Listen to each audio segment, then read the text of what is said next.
Hey guys, welcome back to another episode of Solar Entertainment. So it's still a little unsafe to go out into movie theaters again. So what I want to do for a couple more episodes is give you guys movies that are available on streaming services. And I'm going to give you the rundown of them, review them, and so you guys can enjoy them at the comfort of your own home. So today's episode is going to be Quinton Tarantino's Django Unchained. Let's get started.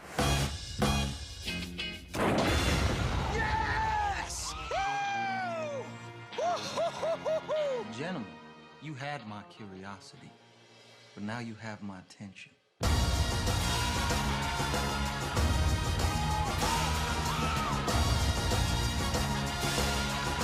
How do you like the bounty hunting business?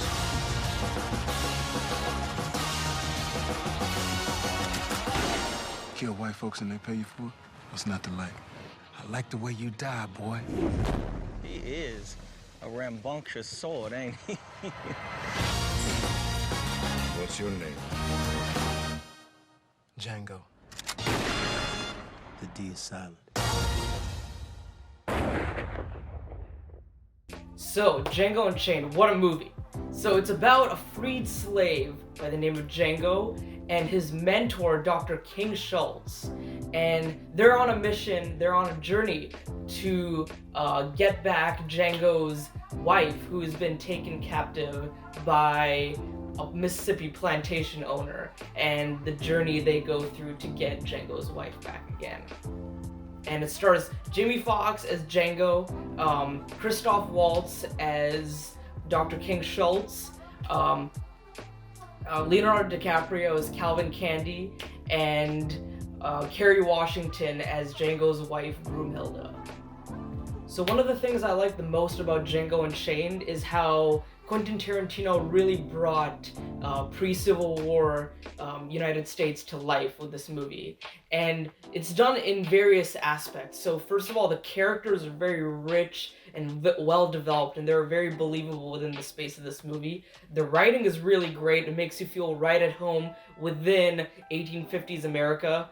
And the set design was amazing. They filmed in very great locations, and the interior designs are very grand as well. And the last thing I want to talk about with respect to the setting of this movie and how it made you feel was the color palette.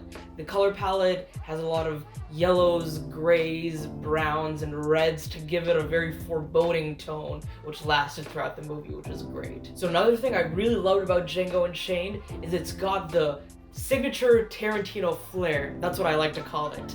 And a lot of Quentin Tarantino movies, in my opinion, remind me a lot of adult graphic novels with the gritty and adult themes to them, and that's what I call the Quentin Tarantino flair, with the violence, the language, all that is just thrown in your face and you get to enjoy it. And there's a lot to unpack with that in this movie, and it's a lot of fun to just kick back and enjoy.